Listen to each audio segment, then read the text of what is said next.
জানাই।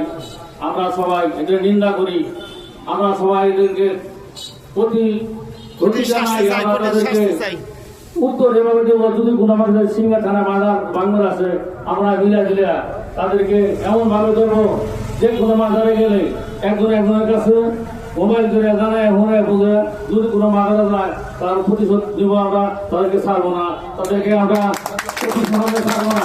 আমরা সিঙ্গারে হয়তো মানুষের আমরা তো কোনো রাজনীতি নয় না, আমরা অন্য কিছু নয় না, আমরা শুধু ধর্ম যেটা সত্য মরে যাবো, তার সত্যর পা ছাড়বো না, সত্যর হাতে থাকবো। সত্য করে আল্লাহ মিষ্টি, সত্য কোনোদিন মানুষ ধ্বংস করতে পারবো না।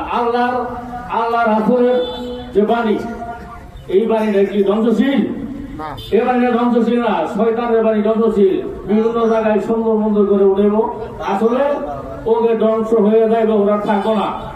হয়তো ওটা দেখা যাবে অনেক সুন্দর হয়ে উঠছে, কিন্তু আসলে ওটা সুন্দর না।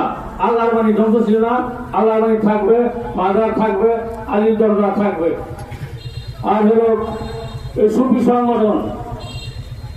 সংগঠনের মধ্যে আমরা মিলাদুল্লাহ সুফি সংগঠনের ভিতরে আমরা এমনভাবে একটা মাদার কমিটি সব মিলাদুল্লাহ এমনভাবে একটা প্রতিষ্ঠান করতে চাই আমরা সিঙ্গারে, যেন আমরা হয়তো এই যে মানুষের সামনে হয়তো দুই কথা বলতে আমাদের দ্বিধাবোধ লাগে, হয়তো আমরা বলতে পারি না, হয়তো নিজের কাছে কেমন লাগে, মনে অনেক কিছু ভাবি, অনেক কিছু বুঝি, কিন্তু বলতে পারি না। আমরা পীর মাঝেরা যারাই আছে তারা সরল সোজা মানুষ, তারা সাদা মনের মানুষ।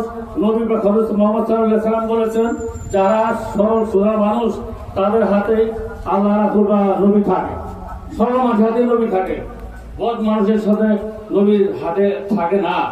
তাই আমরা মাঝে মাঝে ওই বৈঠক করে বা এই করে আমাদের এই মাদার সম্বন্ধে প্রতিকার জানাতে পারি, আমাদের কিছু আলোচনা করে এই বিষয় নিয়ে সুফি সংগঠনে আলোচনা করি।